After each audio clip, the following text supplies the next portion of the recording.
أعوذ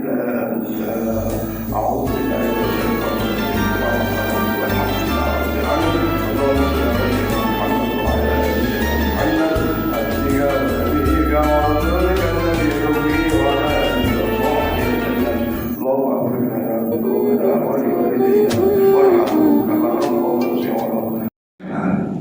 Diberi keistiqomahan dalam melaksanakan perintah-perintah Allah, melaksanakan kewajiban kita, sholat lima waktu dan sekaligus melaksanakan sunnah-sunnah Rasulullah Muhammad sallallahu alaihi wasallam.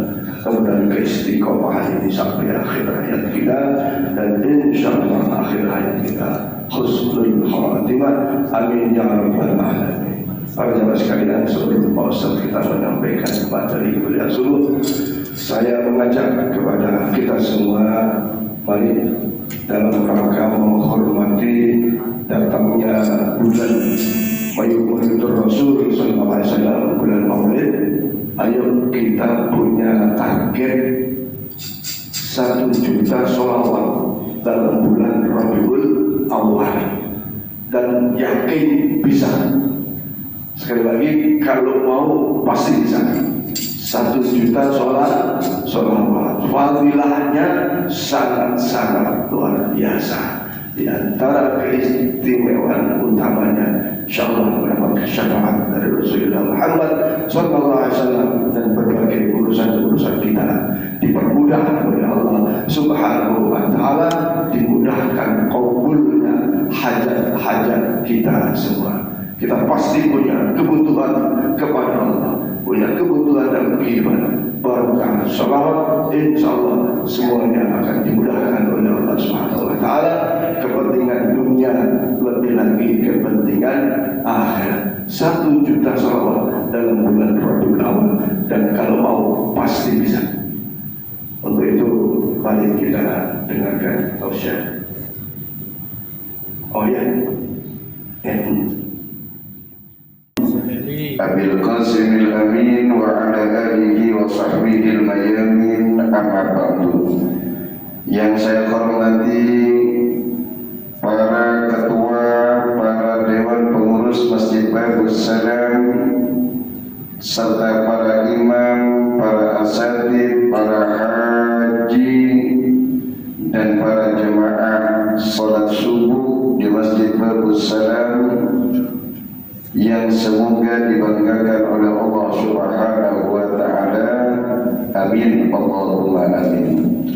Pertama, alhamdulillah, kita bersyukur kepada Allah yang mana dari tadi, dari mulai salat sunnah subuh sampai saat ini, bahkan sampai nanti waktu isyarat, kita duduk di masjid dalam rangka memakmurkan masjid Allah Subhanahu wa taala, mendekatkan diri kepada Allah dengan salat berjamaah, zikir bersama-sama, berdoa bersama-sama. Tidak ada lain tujuan kita kecuali mengharap ridha Allah, mengharap rahmat Allah, mengharap ampunan Allah, dan tentunya mengharap syafaatnya baginda Rasul Muhammad sallallahu alaihi wasallam. Ingat bahwa ahli masjid insyaallah akan dijauhkan oleh Allah dari segala macam musibah. Sebagaimana dalam sebuah hadis diriwayatkan Ibnu Asakir dari sahabat Anas radhiyallahu anhu, yang hadis ini Al-Fakir datangkan dalam sebuah buku Al-Fakir, kumpulan 40 hadis yang berawalan inna. Kata Nabi, innallaha idza anzala 'adatan minas sama' 'ala ahli al-ardi surifat an umaril masajid. Sesungguhnya Allah jika menurunkan musibah dari langit terhadap penduduk bumi, maka musibah itu akan disingkirkan oleh Allah Ta'ala dari orang-orang yang ahli memakmurkan masjid dengan salat berjamaah dan ibadah-ibadah yang lain. Itulah di antara keutamaan bagi orang yang suka, senang memakmurkan masjid Allah untuk beribadah kepada Allah di dalamnya. Bahkan dalam hadis yang lain dari riwayat Imam Baihaqi dari sahabat Anas radhiyallahu taala anhu, kata Nabi, innallaha ta'ala in yaqulu, sesungguhnya Allah Ta'ala itu pernah berfirman, inni la aghamu bi akil ardi adaban, sungguh kata Allah Ta'ala, aku ingin sekali menyiksa penduduk bumi itu. Fa'idha nadartu ila umari buyuti, akan tetapi ketika aku melihat orang-orang yang meramaikan rumah-rumahku, masjid-masjidku di bumi, wal mutahabina fiyah, dan orang-orang yang saling cinta mencintai karenaku, wal mustaghfirina bil ashar, dan aku lihat orang-orang yang beristighfar di waktu sahur. Sebelum salat subuh dia istighfar kepada Allah, mengingat dosa, mengingat maksiat, mengingat keburukan yang dulu di masa lampau dulu pernah dia lakukan. Akhirnya sampai terurai air matanya, lembut hatinya, menangis kepada Allah, beristighfar kepada Allah, memohon ampun kepada Allah, bertobat kepada Allah. Jika Allah Ta'ala ingin menurunkan musibah ke bumi, lalu Allah pandang tiga orang ini. Satu, orang yang suka memakmurkan masjid Allah dengan ibadah di dalamnya, ahli salat berjamaah di dalamnya, ahli memakmurkan masjid di dalamnya. Yang kedua, orang yang saling cinta karena Allah. Sampeyan kita semua cinta sesama mukminnya, sesama saudaranya karena Allah. Dan yang kedua, yang ketiga, yang dipandang oleh Allah, orang-orang yang beristighfar di waktu sahur, maka sarabtu adabi anhum, maka aku singkirkan azabku itu, kata Allah, daripada mereka. Maka penting bagi kita untuk memakmurkan masjidnya Allah Subhanahu wa Ta'ala. Pung-pung masih sehat, pung-pung masih sempat. Kalau sudah sakit, pengen hati rasanya pergi ke masjid, tapi kaki sudah tak bisa jalan. Pengen rasanya jalan bersama-sama dengan sesama saudara karena Allah, duduk bersenda gurau karena Allah, tapi kaki ini sudah tak mampu lagi berjalan karena kaki sakit, mulut sudah tak bisa berkata apa-apa. Oleh karena itu, ayo gunakan sehat dan sempat ini untuk beribadah kepada Allah Subhanahu wa Ta'ala. Mudah-mudahan kita senantiasa dipermudah oleh Allah, semakin hari semakin tua, semakin dekat dengan ajalnya. Mudah-mudahan dipermudah ibadah kepada Allah Subhanahu wa Ta'ala dan mati dalam keadaan iman dan Islam. Amin Allahumma amin. Salawat dan salam kita haturkan kepada baginda Rasul Muhammad sallallahu alaihi wasallam, yang Bapak Ustaz kita tadi mengajak kita berusaha bersalawat. Kalau bisa, kalau mampu, nanti di bulan Maulid Nabi sebulan full 1 juta. Bagaimana caranya bisa 1 juta? Bisa sehari 1000, kalau 30 hari 30.000. Pokoknya baca dan usah itu, insya Allah berkah. 1 kali salawat Allah ganti dengan 10 kali rahmat. 10 kali salawat Allah berikan 100 kali rahmat. 100 kali salawat Allah Ta'ala berikan 1000 kali rahmat. Wa man shalla alaihi alfan lam tamassahu nar, kata Nabi.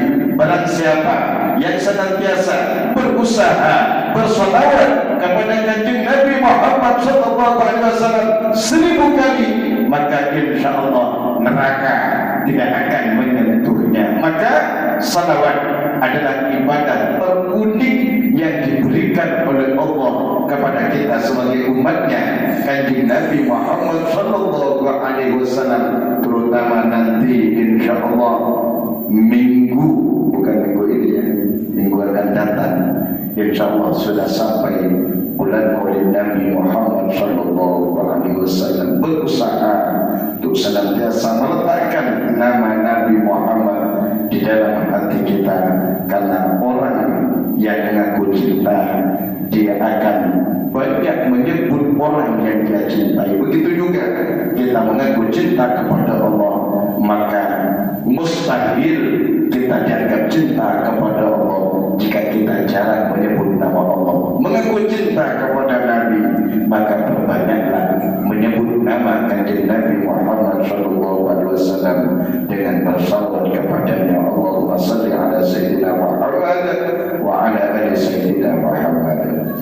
Hadirin para pemirsa yang semoga dibanggakan oleh Allah, kita masuk pada kajian kita kitab Fathul Qarib karya Syekh Ibnu Qasim Al-Ghazi radhiyallahu ta'ala anhu.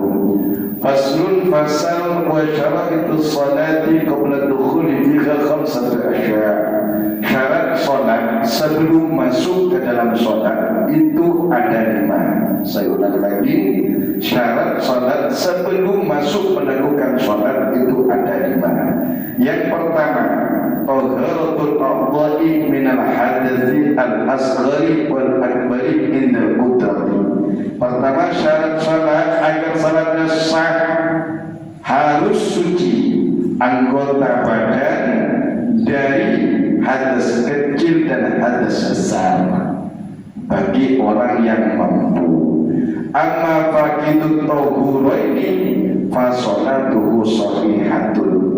Bagi orang yang tidak mempunyai alat untuk mensucikan hadas besar dan hadas kecil, misalnya tak ada air atau tak bisa memakai air dan semisalnya air seperti debu dan selainnya, maka sholatnya juga dianggap sah. Tapi ma'awujubil i'adat alaihi, tapi wajib mengulangi jika menemukan air atau semisalnya. Misalnya kita tak ketemu air, lalu tiba-tiba ada air, kita sholat dengan pakaian yang najis misalnya, begitu jangan jauh, lalu pakaian kita najis, ternyata kita sholat karena sholat yang hormatil waktu, menghormat waktu, ternyata dari 1 jam dari perjalanan itu ada pakaian atau kita bisa bersuci diri, maka sholatnya diulang kembali. Kemudian wataharatil najis alladzi la yuf'alu bi sawbil badil wa makani. Yang kedua, syarat daripada salat baru dikatakan sah harus suci dari najis alladzi la yuf'alu, najis yang tidak dimakfu. Ada najis tapi dimakfu, ada najis tapi tak dimakfu. Contoh najis yang dimakfu seperti apa? Misalnya sampean punya apa itu? Apa nama bisu apa? Jerawat, lalu sujud sampai ternyata jerawatnya itu pecah dengan sendirinya, kan keluar darah itu, maka darah jerawat itu yang pecah dengan sendirinya itu makfu, artinya najis tapi dimaafkan oleh Allah Ta'ala, tapi dengan catatan dia pecah sendiri. Jangan sampai pecahnya ketika sholat karena kita sambil sholat sambil jerawat misalnya, atau disengaja dahinya itu dikeluarkan biar jerawatnya pecah yang sujud misalnya, maka itu tak makfu, najis tapi tak makfu. Kemudian juga suci badan, pakaian dan tempatnya daripada najis, ini termasuk syarat sahnya salat. Kemudian wasani satrul aurati, yang kedua termasuk syaratnya salat yaitu menutup aurat, walau kana syasyul khaliyan fi dhulmati, walaupun seseorang itu sholat dalam waktu gelap, tetap kalau orangnya laki-laki antara pusar dan lutut. Misalnya ada orang sholat tak punya pakaian apa-apa, cuma punya kain yang mampu menutupi antara pusar dan lututnya, laki-laki, maka sah sholatnya. Oh, punya pakaian Ustaz, cuma malas mau pakai pakaian, akhirnya dia hanya pakai kain yang menutupi pusar antara pusar dan lututnya sah, cuma tidak menghormat, kurang adabnya kepada Allah. Kenapa? Sholat itu tidak cukup sah, harus beradab juga kepada Allah. Jangan sampai nanti misalnya musim pemilihan presiden ini misalnya, lalu pakai pakaian yang ada cap presidennya, coblos nomor 1 misalnya, coblos nomor 2 misalnya, sholatnya sah, cuma makruh pakaiannya. Kalau pakaian bergambar atau bertulisan itu makruh hukumnya, karena ketika sholat di belakangnya baca pilihlah Ganjar Pranowo misalnya, pilihlah Anies Baswedan misalnya, pilihlah Prabowo Subianto misalnya. Lah kemarin dulu saya punya kawan, dia teliti, oh kalau begitu Pak Ustaz, berarti kalau sarung kan ada namanya itu biasanya, atlas biasanya kan, sarung gajah duduk, kan orang baca itu tak sengaja gajah duduk sarung ini. Berarti bagaimana? Yang makruh juga. Semenjak itulah ternyata kita kadang kurang teliti. Semenjak itu saya balik kalau pakai sarung, yang punya ada namanya saya simpan di atas, yang tak ada namanya saya simpan di bawah. Jadi orang tak bisa baca sarung saya. Lebih amannya kalau pakai jubah, kan tak ada apa itu, tak ada bacanya. Pokok saya penting ada bacanya, sekiranya mengganggu orang yang di belakangnya, maka makruh pakaian tersebut. Fa in ajaza an sadriha salla 'ariyan. Fa in ajaza an sadriha salla 'ariyan wa la yubi'u ruku' wa sujud bal yutimuha wa la i'adata 'alaihi wa yakunu satrul 'aurat bi libasin tahir. Misalnya ada orang tak bisa menutup auratnya karena tak punya pakaian, miskin misalnya. Cuma kan kalau sekarang tak mungkin tak punya pakaian, banyak pakaian bekas yang dijual di sana, tak punya pakaian sama sekali. Maka bagaimana? Saking wajibnya sholat ayat, dia harus sholat walaupun kadang panjang, tak punya pakaian sama sekali. Nanti bagaimana? Sholat walaupun dalam keadaan telanjang, hukum fikihnya wala yubi'u biruku' wasujud beliutimuha. Jadi bagaimana cara ruku' dan sujud? Kan telanjang misalnya ini Pak, kan tak mungkin Pak, karena sekarang sudah banjir pakaian sudah. Misalnya ada orang tak punya kehutan misalnya naudzubillah min dzalik, ada orang modal jatuh dari pesawat, terus tiba-tiba sadar-sadarnya ada di hutan, pakaian sudah habis, tidak ada kain apa-apa yang menutup badannya. Waktu sholat dia harus sholat ariyan dalam keadaan sujud. Ruku dan sujudnya tetap disempurnakan. Wala yu'u biruku wa sujud bal yutimmuhuma, harus disempurnakan ruku dan sujudnya. Wala i'adata 'alaihi, dan dia umpama nanti dia ketemu pakaian, maka sholatnya tidak wajib diulangi kembali. Itu hukumnya. Cuma mudah-mudahan selamat dari semangat itu. Kemudian wa yakunu satrul aurati bi libasin tahirin, dan cara menutupnya aurat itu dengan pakaian yang suci. Wa yajibu satruha aidan fi ghairi salat anin nasi wa fil khulwa illa bi hajatin min ittisalin wa nahwihi. Dan juga wajib menutup auratnya juga di luar sholat agar tidak dilihat oleh manusia. Wajib berpakaian, jangan sampai walaupun tak sholat nih pakaiannya, apalagi yang sambil bisa biasa jadi imam di masjid, jangan nanti di luar masjid sambil pakai pakaian yang tidak menutup aurat. Contohnya apa? Di masjid misalnya jadi imam, mohon maaf, lalu di luar masjid sambil pakai celana pendek. Ini Pak Imam kok pakai celana pendek, pahanya kelihatan berarti aurat. Karena aurat laki-laki di antara paha dan pusar. Pakai kain pun pusarnya jangan kelihatan. Misalnya tak pakai baju gerak di rumahnya, usahakan celana itu naikkan, tutup pusarnya. Karena itu aurat, berarti sampean sudah teliti menutup auratnya.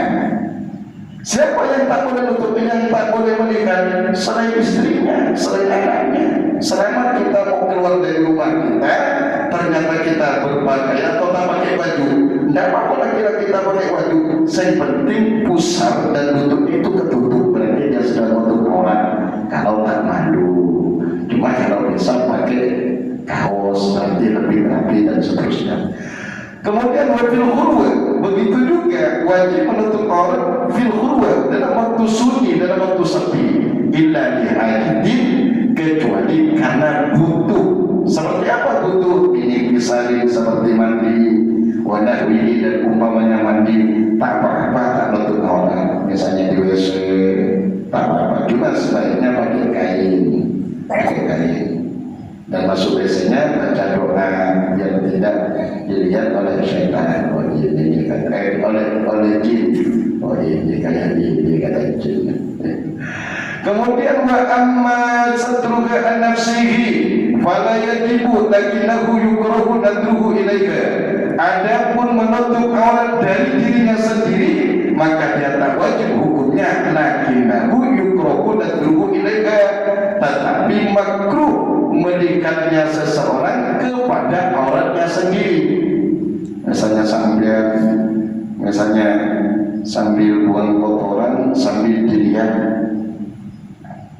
misalnya kubur atau tubuhnya sambil dilihat, itu makruh. Tidak haram tapi makruh. Atau lihat sesuatu yang keluar, kayak apa yang keluar ini bisa makruh. Baik. Wa auratu dzakari ma baina surati wa rukbati. Ini sudah tahu auratnya laki-laki di antara pusar dan lutut. Wa kadal wa auratul hurra fi shalah masih wajhiha wa kaffaiha dhahran wa batran ila al-qa'in.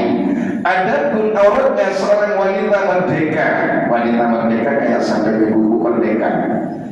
Bukan budak, bukan hamba sahaya. Kalau dulu kan ada budak, hukum budak itu sama dengan laki-laki. Tapi sekarang budak kayaknya sudah tidak ada. Maka semua adalah wanita merdeka. Auratnya wanita merdeka di dalam sholat selain wajah dan telapak tangannya, baik telapak tangan luar dan dalamnya, ilal kawaini, sampai ke pergelangan tangan. Maka kalau ibu-ibu ini sholat dulu, jangan sampai ketika sujud, misalnya ini yang mau kena ini, jangan sujud kamu kena ya, Allahu Akbar, jangan pasang. Atau begini sampai sujud mau kenanya, jadi sujudnya sujud kamu kenanya, nanti tak sah. Karena anggota sujud itu kan ada 7. Jangan sampai Allah tersujud, jangan bersujud kepada sesuatu yang dia bergerak mengikuti gerakannya. Berarti kalau kita ibu-ibu pakai mukena, berarti kalau sujud buka dahinya, bukan. Jadi sujud itu dahinya, bukan kain mukenanya. Begitu juga bapak-bapak kalau sujud pakai songko, buka dahinya pak. Karena syarat daripada sujud itu antakun aja tubuh maksyufatan. Dahinya itu harus terbuka. Berarti hati-hati sebelum sholat, jangan sampai sholat begini. Nah, kalau begini berarti otomatis dia sudah ke songkonya, bukan ke dahinya. Ya tapi tak usah digosok-gosok pak, karena pengen kita menggosok ya. Enggak pak, yang dimaksud dahinya itu apa? Simakum fi wujuhi min athri sujud. Bekas orang-orang mukmin itu adalah di dahi mereka karena bekasnya sujud, bukan kehitam-hitaman itu pak. Kenapa? Kadang dahinya hitam, namun tadi, tapi ketemu orang merengut terus, tidak ada seneng-senengnya. Kayak ketemu orang neraka, ini neraka. Tidak, yang disebut simau fi wujuhin azri sujud, berseri-seri dia, senyum, tampak ganteng. Semakin dia ibadah Allah Ta'ala, semakin dia damai ketemu orang. Berarti simau fi wujuhin azri sujud, jangan salah arti. Oh saya biar saya kosong, biar saya kelihatan mukmin saya. Enggak, justru semakin kita beribadah kepada Allah, apalagi kita yang suka sholat malam, pasti dia paginya berseri-seri, senang bahagia itu yang tidak dimiliki orang lain. Misalnya sambilan kita bangunnya misalnya jam 4, lalu kita sholat tahajud di rumah kita sebelum kemasjid. Sholat tahajud itu yang penting belum sholat subuh sampai jam 4. Sholat tahajud di rumah kita. Belum sholat witir misalnya isyaknya, sholat witir saja. Takut nanti keburu azan. Ya saya sholat witir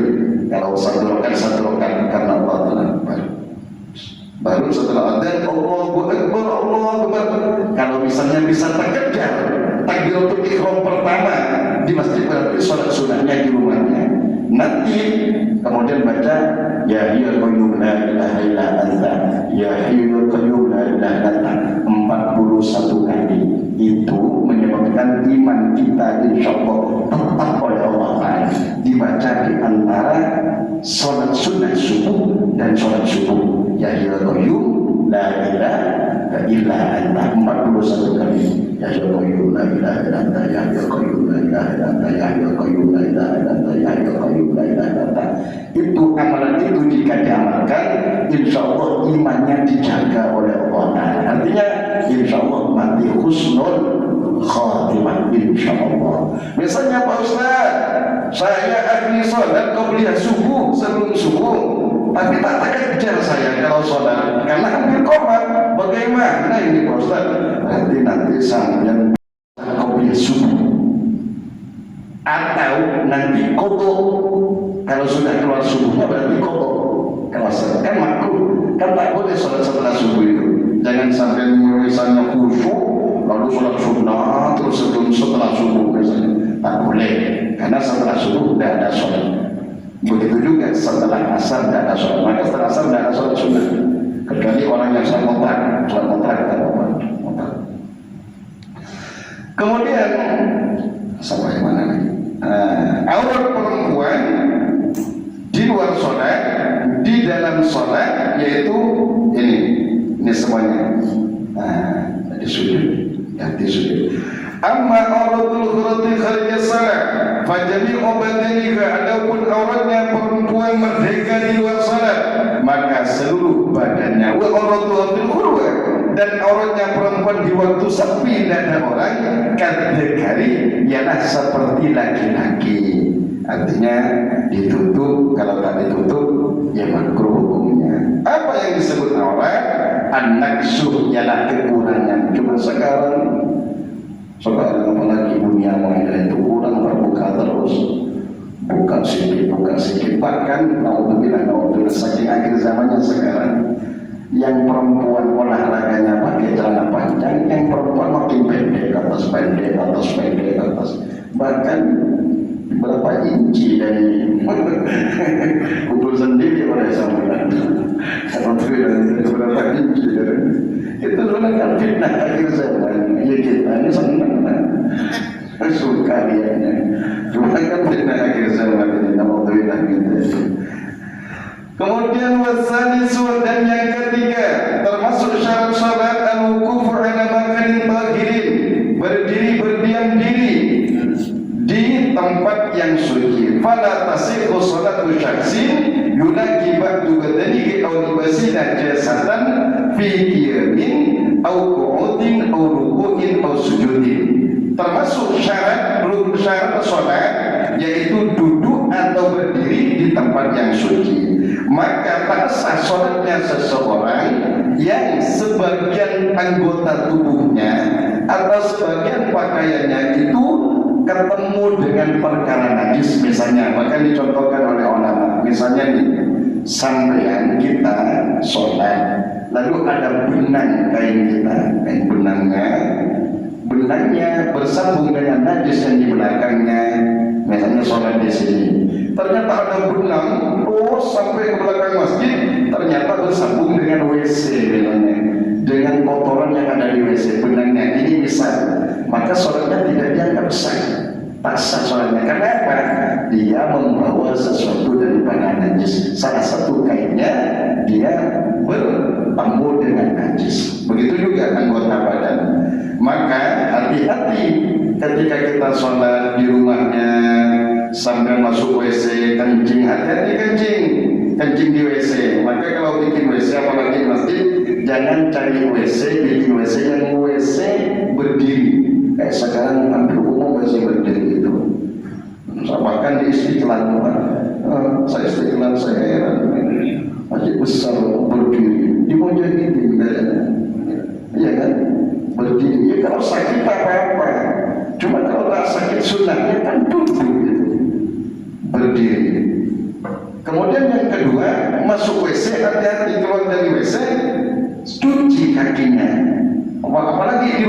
juga anak-anak kita juga ajarin setelah masuk WC jangan langsung keluar. Terus khawatir ketika kencingnya itu berpercik, percikannya itu sampai ke kakinya, lalu dia tak kunci kakinya keluar dari WC basah kemana-mana, najis kota najis, lalu masuk lagi satunya mau najis lagi, akhirnya dia sholat basah, sholatnya berarti sholatnya membawa najis. Maka masuk WC, kalau anak saya di rumah saya jadi rukun yang kecil, keluar dari WC harus cuci kakinya. Keluar dari WC, sebelum misalnya di WC, sebelum keluar WC nya cuci kaki di sini, cuci. Begitu juga kencing, dan juga ini yang perlu diperhatikan kalau kita bikin WC. Jangan sampai air biasanya jeding besar, biasanya tempat kencing itu berpisah. Lah ada, saya pernah ketemu itu di salah satu masjid, klosetnya itu tinggi seperti ini dan tempat airnya di samping atau di depan itu tak sampai 2 kotak, itu lebih rendah daripada klosetnya. Lah ini kalau kencing orang tak hati-hati cemplung masuk ini percikannya, lalu dia siram lagi, kurang 2 kotak, mutan najis. Kalau mutan najis, apa mutan najis itu? Air yang terkena najis disucikan, berarti sama makannya tidak suci. Makanya hati-hati, harus diperhatikan WC ini, Pak.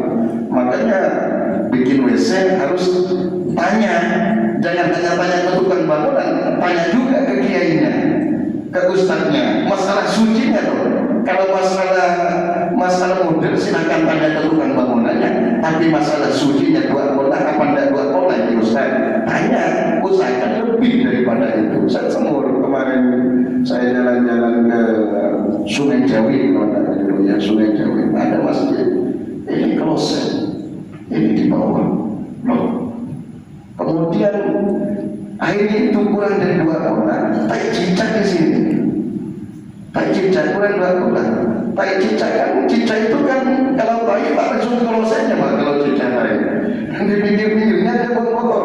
Terus lalu air walaupun penuh tapi tak sampai 2 kotak. Berarti kan kotak najis itu kena tai cicak. Tai cicak bukan, cicak itu buang kotoran bukan 1 kali itu 5, 6 kotorannya. Akhirnya kotak najis juga ini. Bagaimana caranya kalau kita ketemu seperti itu? Berarti sampai jangan ambil air dari sininya, ambil dari pancurannya, dari selangnya itu ambil. Hanya khawatir mau najis airnya. Itu yang kurang perhatian kadang para pengurus-pengurus masjid kurang perhatian seperti itu. Dan juga kita di rumah kita juga seperti itu. Hati-hati masalah najis ini, Pak, apalagi masalah kencing. Masalah najis ini dibawa siksaan kubur, Pak. Bahkan ketika Rasulullah SAW pernah berjalan, Rasulullah pernah membeli pelepah rumah, dibedah oleh Rasulullah jadi 2, satu disimpan ke kuburan ini, satunya di kuburan ini. Ketika ditanya, kenapa wahai Rasul? Mereka berteriak disiksa oleh Allah. Kenapa mereka berteriak?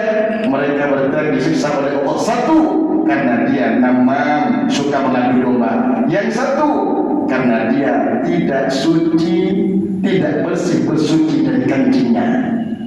Makanya kalau suci dari kencingnya, siram, terus siram. Juga kalau pakai kolor hati-hati, pelan-pelan. Kalau pakai kolor yang laki-laki kan ke WC, kan tak mungkin dibuka kolornya terus kan. Disiram, hati-hati. Itu takut percikannya yang dari kloset itu sempat ke kolornya, dibawa sunat kolornya. Sudah dipanggil. Nih, kemudian saya selesaikan.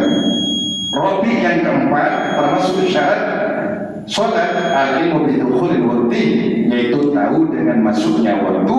Kemudian yang kelima syaratnya sholat istiqbalul kiblat, menghadap kiblat ini pakai dada. Kalau hanya wajah makruh. Misalnya dalam sholat terus mau ketemu masjid kuning sambil begini, Masya Allah, asmaul.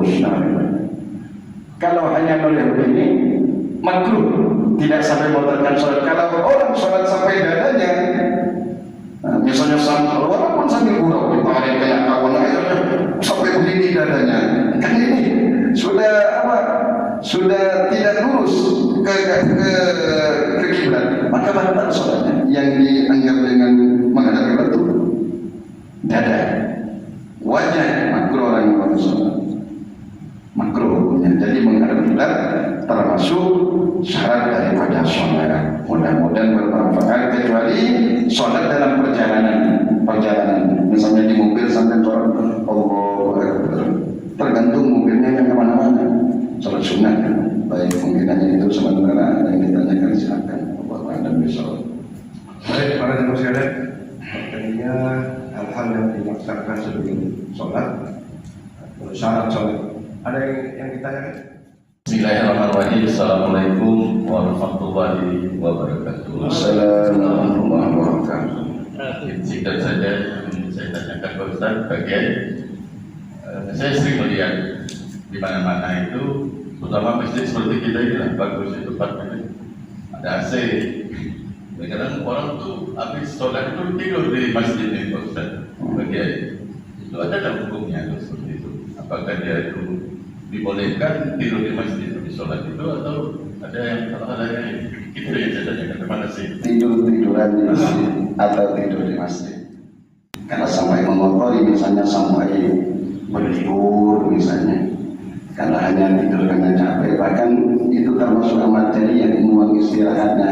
Orang capek, ternyata masjid yang kita cuma bukan untuk tidur terus ya di dalam, hanya ketiduran atau tidur sebentar untuk istirahat. Cuma ada masjid itu dilarang tidur di dalam masjid karena khawatir kotor dan lain sebagainya. Kalau hanya tidur, tapi setelah tidur jangan sampai air liurnya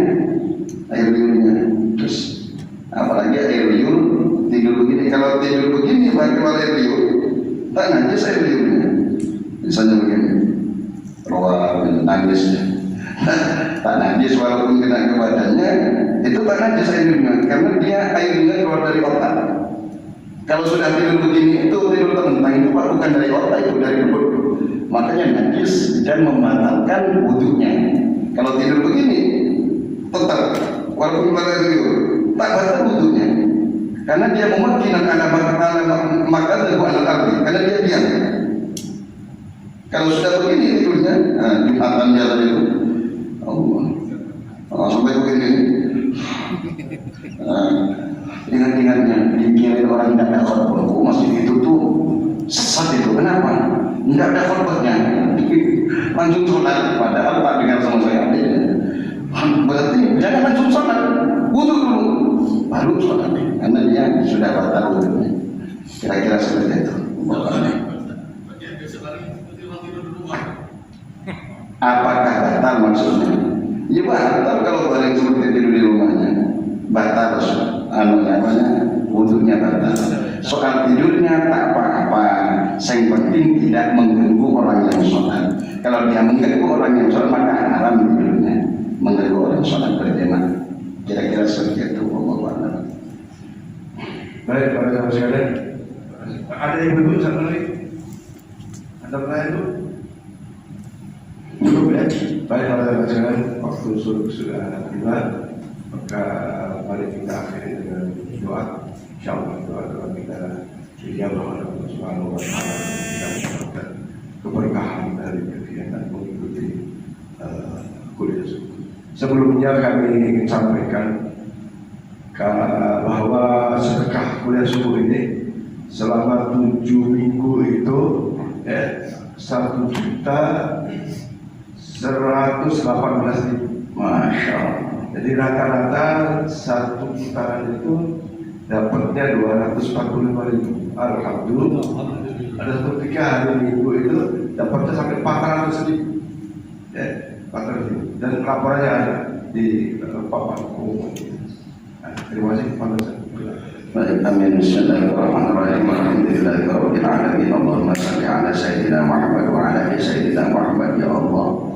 Dengan berkah kanjeng Nabi Muhammad sallallahu alaihi wasallam, dengan pertolongan-Mu ya Allah kepada kami ya Allah, kami bisa salat, bisa zikir, bisa bersolawat, bisa ngaji ya Allah. Alhamdulillah, mudah-mudahan Engkau terima ya Allah. Hal ini ya Allah menjadi tambahan aman bagi kami ya Allah, menjadi penghapus dosa-dosa kami ya Allah, dosa dari orang tua kami dan guru-guru kami ya Allah. Jadikanlah kami dan mereka semuanya semakin hari semakin dekat dengan-Mu ya Allah, semakin baik ya Allah, semakin ya Allah, luas rezeki kami ya Allah, ilmu kami ya Allah, semakin berkah kehidupan kami dalam agama dunia dan akhirat kami ya Allah. Mudah-mudahan duduknya kami dari awal sampai akhir menjadi bekal kematian kami setelah nyawa kami dicabut oleh-Mu ya Allah. Jadikanlah kami dan mereka anak-anak kami, anak keturunan saleh-saleh berbakti kepada Kanjeng Nabi Muhammad sallallahu alaihi wasallam, bakti kepada kami sebagai orang tuanya dan kepada kiai dan guru-gurunya ya Allah. Rabbana hab lana min azwajina wa dhurriyyatina qurrata a'yun waj'alna muttaqina imama. Subhanakallahumma wa bihamdika asyhadu an la ilaha illa anta nastaghfiruka wa natubu ilaik. Wa sallallahu ala sayyidina Muhammadin wa ala alihi washabihi wasallam. Alhamdulillahi rabbil alamin. Al-Fatihah. Assalamualaikum warahmatullahi wabarakatuh. Terima kasih Ustaz. Pakai kali kita akhiri salawat dan sallallahu alaihi Muhammad sallallahu alaihi wasallam sallallahu alaihi Muhammad sallallahu alaihi wasallam sallallahu alaihi Muhammad sallallahu alaihi wasallam sallallahu alaihi Muhammad sallallahu alaihi wasallam sallallahu alaihi Muhammad sallallahu alaihi wasallam sallallahu alaihi Muhammad ya Rabbi salli alaihi wasallam wa bikum inna alhamdulillah.